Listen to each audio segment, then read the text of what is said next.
करें start. Sir हो रही है ना शो? हाँ जी करें start. Hello.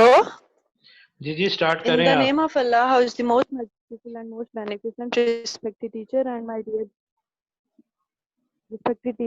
dear fellows, Assalamu alaikum. Well, my name is Sadia Malik. Today, the topic of my presentation is dipole moments. Now, let me start.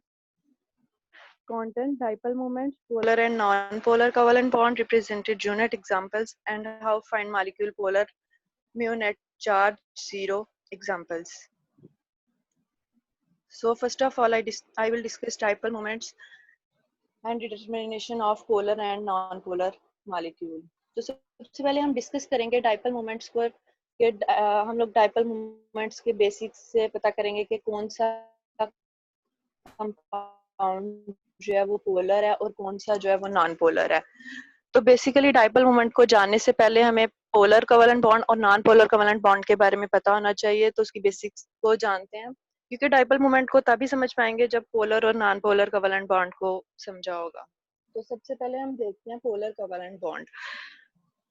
Polar covalent bond, two dissimilarly atom combined, difference in the electronegativity, bonding electron pair slightly shifted toward more electronegative atoms.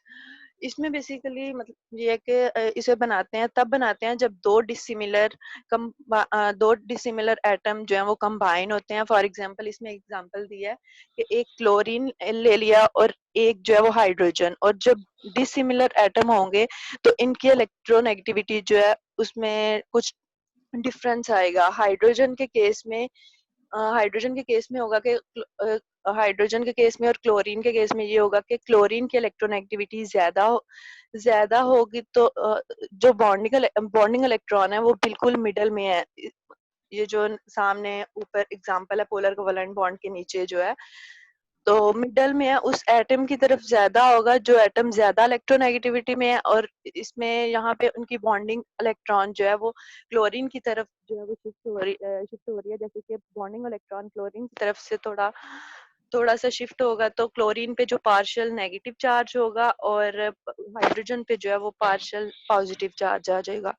तो यहाँ पे positive और negative charge आने की वजह से एक dipole बन जाएगा। एक डाइपोल का मतलब होता है कि टू पोल कौन से होंगे कि एक प्लस का चार्ज होगा और एक जो है वो माइनस का चार्ज होगा। इसमें ये हो गया पोलर कोवेलेंट बॉन्ड। अब नॉन पोलर की बात करते हैं तो इसमें क्या है कि नॉन पोलर कब बनते हैं जब दो सिमिलर एटम एक दूसरे से कंबाइन होते हैं। फॉर एग्जांपल इसमें टू हाइड्रोजन है, ये एग्जांपल शो हो रही होगी नॉन पोलर कोवेलेंट बॉन्ड के 2 स्टेप पे हाइड्रोजन टू हाइड्रोजन लिखा हुआ है। तो उसमें दो सिमिलर एटम कंबाइन होंगे तो इनकी इलेक्ट्रोनेगेटिविटी पे कोई डिफरेंस नहीं होगा, क्योंकि एक जैसे एटम है, बॉन्डिंग इलेक्ट्रॉन पेयर जो है वो दोनों तरफ इक्वल है, अट्रैक्ट होगा। इसका मतलब ये है कि जो बॉन्डिंग इलेक्ट्रॉन पेयर है ये बिल्कुल दोनों एटम के मिडल में रहेगा, किसी भी एटम पे पॉजिटिव और नेगेटिव चार्ज जो है वो नहीं आएगा। तो यहाँ पे कोई भी डाइपल नहीं बनेगा, यानी कि डाइपल वहां क्रिएट होगा जहां कोई पोलर कोवेलेंट बॉन्ड जो है वो होगा। डाइपल मोमेंट की बात करते हैं कि डाइपल मोमेंट बेसिकली है क्या। अब बात करते हैं मोमेंट्स, मतलब कि डाइपल मोमेंट्स जो है वो उसमें हमेशा पोलर कोवेलेंट बॉन्ड के बीच में जो है वो बनता है। इसकी एग्जांपल एक लेते हैं कि इसमें क्लोरीन और हाइड्रोजन है। इस केस में जो क्लोरीन की इलेक्ट्रोनेगेटिविटी है वो ज्यादा तो बॉन्डिंग इलेक्ट्रॉन क्लोरीन की तरफ जो है वो शिफ्ट हो जाएगा, जिस वजह से क्लोरीन पे जो है वो पार्शियल नेगेटिव चार्ज आ जाएगा और हाइड्रोजन पे आ जाएगा पार्शियल पॉजिटिव। तो यहाँ पे जो पोलर कोवेलेंट कंपाउंड था वो वहां पे डाइपोल जो है वो क्रिएट होगा। अगर इसकी डेफिनेशन की बात करते हैं तो product of magnitude of charge and distance, एक एटम पे पॉजिटिव है और एक पे जो है वो नेगेटिव है। तो इसका मतलब यहाँ पे इन दोनों के चार्ज डिस्टेंस का जो मैग्नीट्यूड है वो डाइपोल मोमेंट, मतलब उसे हम डाइपोल मोमेंट जो है वो कहेंगे। तो अगर हम इसको रिप्रेजेंट करते हैं तो हम इसे म्यू से जो है वो रिप्रेजेंट करते हैं, और इसकी जो वैल्यू होती है वो चार्ज पर डिस्टेंस होती है। और अगर यूनिट की बात करते हैं तो यूनिट इसका कूलम मीटर होता है। चार्ज के लिए यूनिट जो है वो कूलम और डिस्टेंस के लिए जो है वो मीटर यूज करते हैं। इसको हम डी बाई भी बोल सकते हैं, यानी डाइपोल मोमेंट को इससे डी से जो है वो रिप्रेजेंट करते हैं। और इसमें एक और इम्पोर्टेंट थिंग है, वो ये है कि इसकी बेसिक पे अगर मतलब हम क्वेश्चंस वगैरह जो सॉल्व करेंगे, वो डाइपोल मोमेंट एक जो है वो वेक्टर क्वांटिटी होती है, और इसमें मैग्नीट्यूड और डायरेक्शन जो है वो दोनों होते हैं। एग्जांपल है इसमें जिसमें हम वेक्टर को कैलकुलेट करेंगे, एक एन है और एक जो है वो ओ है, ओ बॉन्ड है, और ये पोलर कंपाउंड है। ओ की इलेक्ट्रोनेगेटिविटी जो है वो ज्यादा है, तो इलेक्ट्रॉन पेयर जो है वो ओ की तरफ शिफ्ट होगा और आ जाएगा, पार्शियल नेगेटिव चार्ज आ जाएगा ओ पे, और उस पे पार्शियल पॉजिटिव चार्ज आ जाएगा। अगर इसमें वेक्टर देखना हो, तो वेक्टर हमेशा जो है वो लो इलेक्ट्रोनेगेटिविटी से हाई इलेक्ट्रोनेगेटिविटी एटम पे होगा।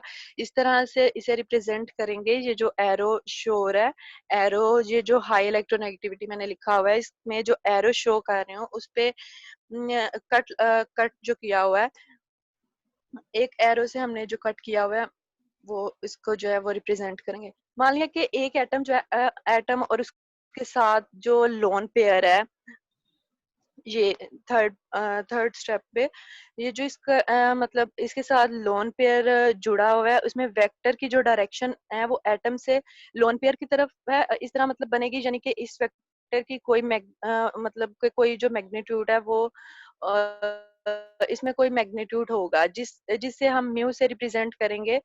इस वेक्टर में बस एक मैग्नीट्यूड होगा जिसे म्यू से जो है वो रिप्रेजेंट किया जाएगा। ये जो लिखा हुआ है डाइपोल मोमेंट को जो रिप्रेजेंट। इसी तरह मतलब क्लोरीन और हाइड्रोजन की वेक्टर की डायरेक्शन होगी कि वो क्लोरीन की तरफ कैसे होगा कि, और इसे क्लोरीन की तरफ कैसे होगा कि जो मैंने ये नीचे कट किया हुआ है, इसमें बता रहा है कि पोलर कोवेलेंट बॉन्ड जो है वो डाइपोल मोमेंट को ही रिप्रेजेंट करता है। How to find molecule is polar and non polar. अब बात करते हैं इसमें म्यू नेट जीरो की और नॉन जीरो की। तो जिसमें हम देखते हैं कि किस मॉलिक्यूल के अंदर डाइपोल को कैसे चेक करते हैं। अगर किसी भी डाइपोल मोमेंट नेट की वैल्यू जो है वो जीरो आती है तो वो मॉलिक्यूल नॉन पोलर होगा, और अगर किसी मॉलिक्यूल में नेट की वैल्यू नॉन जीरो आती है तो वो पोलर होगा। एक मॉलिक्यूल में मतलब तरह तरह के बॉन्ड पॉसिबल होते हैं।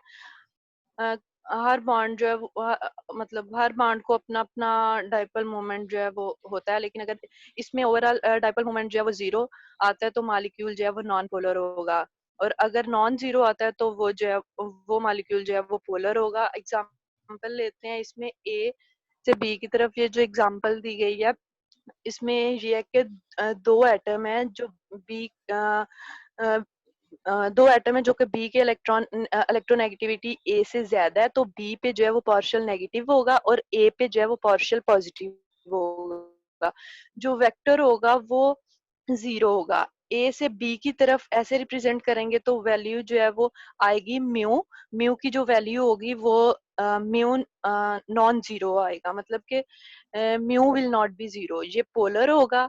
और अगर कोई दूसरे की हम बात करते हैं तो कोई इस तरह से मॉलिक्यूल है, जैसे कि बी की दूसरी तरफ हम बात कर रहे हैं तो बी की जो इलेक्ट्रोनेगेटिविटी है वो ए से ज्यादा है, तो इलेक्ट्रॉन पेयर जो है वो बी की तरफ रहेगा, तो बी पे पार्शियल नेगेटिव है इस पे, और बी पे जो दूसरी तरफ जो बी है उस पे भी पार्शियल नेगेटिव है, और ए पे जो है वो पार्शियल पॉजिटिव चार्ज है। नॉन पोलर की बात कर रही हूँ। तो इधर से ए से और बी की तरफ म्यू वन होगा, तो दूसरा दूसरा भी जो है वो सेम होगा, उसको हम नाम दे देंगे म्यू टू। यहाँ पे इक्वल मैग्नीट्यूड है लेकिन डायरेक्शन जो है वो अपोजिट है। तो म्यू नेट जो है वो म्यू नेट वन और टू जो है वो दोनों जो है वो कैंसिल हो रहे हैं, तो यहाँ पे म्यू नेट की वैल्यू जो है वो जीरो होगी और ये नॉन पोलर होगा। अगर हम इसकी एग्जांपल लेते हैं, एक एक्सरसाइज सॉल्व की थी, तो उसमें देखा था कि मतलब पोलैरिटी और नॉन पोलैरिटी को हम चेक करते हैं कि क्या है। और एक्सरसाइज सॉल्व की थी, इसमें हम देखते हैं CO2 की अगर बात करते हैं तो उसमें कार्बन डाइऑक्साइड जो है उसमें ज्योमेट्री का, इसमें ये है कि ज्योमेट्री का पता होना जरूरी है। डाइपोल मोमेंट जो है ज्योमेट्री का अगर नहीं पता होगा तो नेट डाइपोल मोमेंट का पता नहीं कर सकेंगे कि कैसे फाइंड आउट करेंगे हम इसे। पहले बात करते हैं CO2 की, तो ये एक लीनियर मॉलिक्यूल है। यहाँ पे जो O है उसकी इलेक्ट्रोनेगेटिविटी ज्यादा है, तो वेक्टर जो है वो सी से ओ की तरफ है और इसको नाम देंगे म्यू 1 और दूसरे को नाम देंगे म्यू 2 और नेट म्यू जो होगा वो इसका 0 होगा और ये होगा नॉन पोलर। अगर हम SO2 की बात करते हैं तो इसमें इसकी शेप जो होती है वो ट्रायंगुलर होती है और इसमें S की जो इलेक्ट्रोनेगेटिविटी होती है वो O से कम है तो वेक्टर क्वांटिटी आएगी म्यू 1। और इस तरह से अगर दूसरे एटम से लोन पेयर की तरफ देखें तो उसमें भी यही आएगा कि म्यू 2 म्यू 3 और इसका जो रिजल्टेंट वेक्टर होगा वो कुछ इस तरह से होगा कि ये बीच में नीचे की तरफ जो आ रहा है मतलब म्यू 3 ऊपर की तरफ है, इनका मैग्नीट्यूड जो है वो इक्वल नहीं होगा तो इसका नेट डाइपोल जो है वो 0 जो है वो नहीं होगा। इसी तरह हाइड्रोजन का भी उन्होंने बताया कि उसका भी जो नेट चार्ज है वो 0 जो है वो नहीं होगा। और अगर AB3 की बात करते हैं तो इसमें सबसे पहले NH3 की बात करते हैं तो वो एक पिरामिडल शेप होती है। इसकी ज्योमेट्री जो है वो ऐसे होगा कि वेक्टर ऐसा होगा कि वेक्टर हो जाएगी, मतलब कि हाइड्रोजन से N की तरफ एक वेक्टर है और वेक्टर जो है दूसरा वेक्टर जो है वो भी हाइड्रोजन से N की तरफ है, वो दूसरा हो जाएगा। थर्ड भी ऐसे या 4 जो है वो भी इसी तरह। तो इस तरह तीसरा वेक्टर इसको हम नाम दे देंगे म्यू 1 म्यू 2 म्यू 3। और अगर इसके रिजल्टेंट वेक्टर की हम बात करते हैं तो इस तरह आ जाएगा कि इसका मतलब है कि डाइपोल मोमेंट इसका रिजल्टेंट वेक्टर जो है वो ऊपर की तरफ जा रहा है तो इसका जो डाइपोल मोमेंट है वो नॉट 0 होगा। अगर हम BF3 की बात करते हैं तो इसमें भी BF3 जो है वो बोरॉन की ज्योमेट्री जो होती है वो ट्रायंगुलर होती है और बोरॉन की इलेक्ट्रोनेगेटिविटी फ्लोरीन से कम है तो वेक्टर जो है वो फ्लोरीन की तरफ होगा और म्यू 1 और म्यू 2 और म्यू 3 जो है ऐसे ही मतलब के सेम है, मतलब के एक डायरेक्शन में जा रहा है, दूसरा दूसरी डायरेक्शन में, थर्ड डायरेक्शन में म्यू। और इस तरह म्यू 1 म्यू 2 और म्यू 3 नाम दे देंगे और इसमें रिजल्टेंट वेक्टर ऐसे होगा क्योंकि ये दोनों आपस में जो है वो कैंसिल हो जाएंगे क्योंकि ऑपोजिट डायरेक्शन में है ये दोनों। तो इसमें जो नेट डाइपोल मोमेंट है वो जो है वो 0 होगा और आगे से SO3 जो है वो भी सेम ही है। That's all my side. Thank you so much. इसमें ये कि जो मेन पॉइंट्स हैं याद रखने वाले वो ये हैं कि आपने जो हाइब्रिडाइजेशन पढ़ी थी वहां पर आपको ज्योमेट्री बताई थी मैंने, sp3 sp2 sp और sp3d sp3d2, वहां पर आपने ज्योमेट्रीज पढ़ी थी ना। ठीक है, वहां पर हमने sp3 में मीथेन की एग्जांपल ली थी।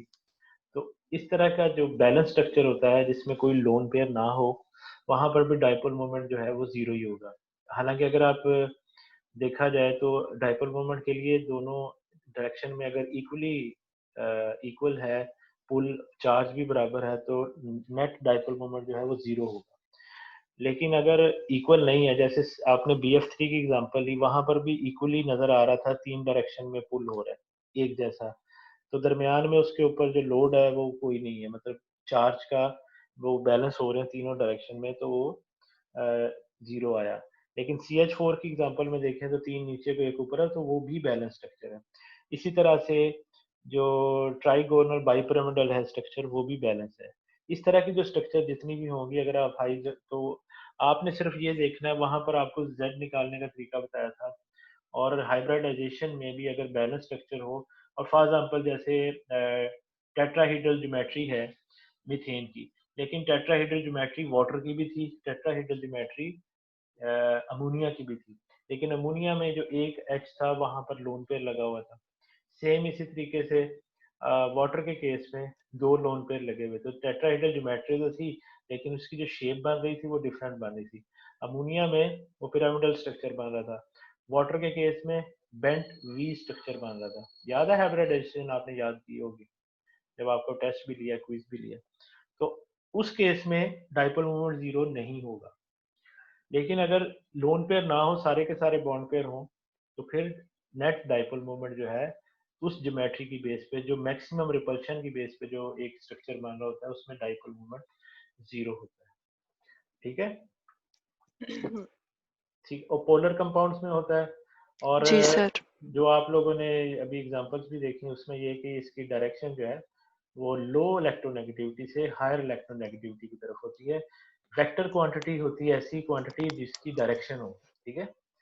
फिजिक्स में भी आपने पढ़ा होगा वेक्टर, उसमें इसकी डायरेक्शन लाजमी होती है वेक्टर की। तो ये वेक्टर क्वांटिटी है, इसकी डायरेक्शन लो इलेक्ट्रोनेगेटिविटी से हाई इलेक्ट्रो, जैसे HCl है तो, और जहां से लो इलेक्ट्रोनेगेटिविटी वहां पे को क्रॉस का निशान होता है, और एरो का जो अगला हिस्सा है वो हायर इलेक्ट्रोनेगेटिविटी की तरफ होता है। ये इसमें मेन पॉइंट थे जो आपने याद रखना। ठीक है, अच्छी थी सारी आपकी प्रेजेंटेशन।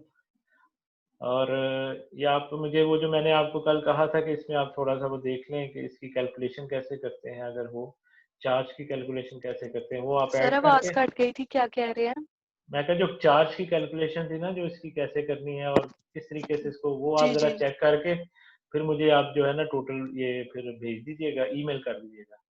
और रिकॉर्डिंग आप ओके, ना भेजिएगा, रिकॉर्डिंग हमने कर ली है, तो इसी को फिर हम कंटिन्यू कर लेंगे, ठीक है। चलें ठीक है। ओके जी।